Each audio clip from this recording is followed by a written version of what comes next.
اللہ تعالیٰ نے ملک الموت سے پوچھا، تجھ کو کس بندے کی روح قبض کرتے وقت کبھی رحم بھی آیا یا نہیں؟ ملک الموت نے عرض کیا، اللہ رب العزت، مجھ کو دو انسانوں کی جان نکالنے میں بہت دکھ ہوا تھا۔ اگر تیرا حکم نہ ہوتا تو میں ہرگز ہرگز ان کی جان نہ نکالتا۔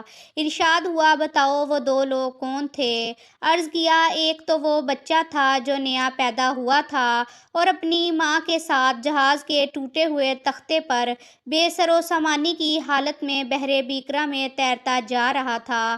اس وقت اس بچے کا واحد سہارا تمام کائنات میں اس کی ماں تھی، تو مجھے حکم ہوا کہ اس کی ماں کی روح قبض کر لے۔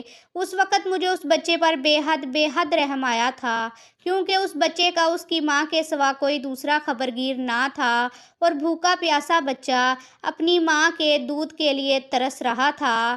اور اللہ باری تعالیٰ دوسرا ایک بادشاہ تھا جس نے ایک شہر کمال آرزو سے ایسا بنوایا تھا کہ ویسا شہر دنیا میں کہیں نہیں تھا۔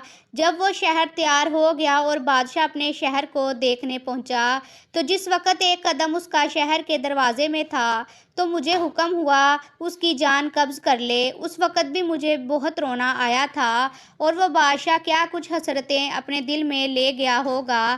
اللہ تعالیٰ نے اسرائیل، تمہیں ایک ہی شخص پر دو بار رحم آیا ہے، کیونکہ یہ بادشاہ وہی بچہ تھا جس کو ہم نے بغیر ماں باپ کے بنا کسی سہارے کے سمندر کی تیز و تند لہروں اور طوفانوں میں بھی محفوظ رکھا اور اس کو حشمت و ثروت کی بلندیوں پر پہنچایا، اور جب یہ اس مرتبے کو پہنچا تو ہماری تابعداری سے منہ موڑا اور تکبر کرنے لگا اور آخرکار اپنی سزا کو پہنچا۔ ویڈیو پسند آئے تو اسے لائک کریں، چینل کو سبسکرائب کریں۔ مزید ایسی ویڈیوز دیکھنے کے لیے ہمارے ساتھ جڑے رہیے۔